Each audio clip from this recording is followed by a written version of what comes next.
कांग्रेस के वरिष्ठ नेता पीएल पुनिया ने कहा, दलित व पिछड़ों के खिलाफ साजिश रच रही योगी सरकार। नमस्कार, मैं आरती चंद और आप देख रहे हैं भारत न्यूज तक। यूपी सरकार पर लगातार हमलावर कांग्रेस ने मुख्यमंत्री योगी आदित्यनाथ के बयान को दलित और पिछड़ों के खिलाफ साजिश बताया है।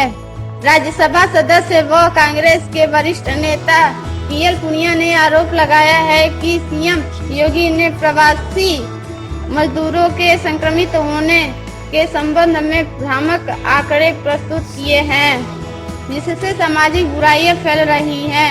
नेता विधानमंडल दल आराधना मिश्रा ने भी सरकार से स्पष्ट पक्ष रखने की मांग की है।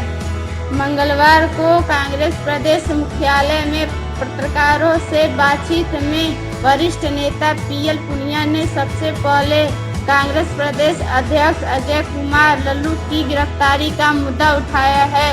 उन्होंने कहा है कि लल्लू को गरीब मजदूर की सेवा करने की सजा मिल रही है।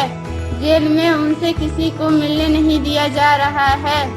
सरकार हमारे नेता के साथ अन्याय कर रही है, जो बर्दाश्त नहीं किया जाएगा।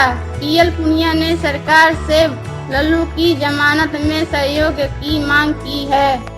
साथ ही कहा है कि पिछले दिन मुख्यमंत्री योगी आदित्यनाथ ने एक समाचार एजेंसी से बातचीत करते हुए कहा है कि महाराष्ट्र और दिल्ली से आने वाले ज्यादातर मजदूर कोरोना से संक्रमित हैं।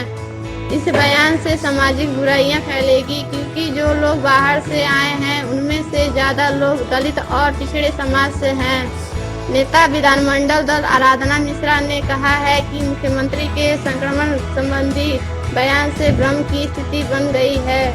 अगर मुख्यमंत्री के बयान में सच्चाई है तो सरकार के साथ टेस्टिंग और संक्रमण के डेटा और अन्य तैयारियों में जनता को अवगत कराएगी।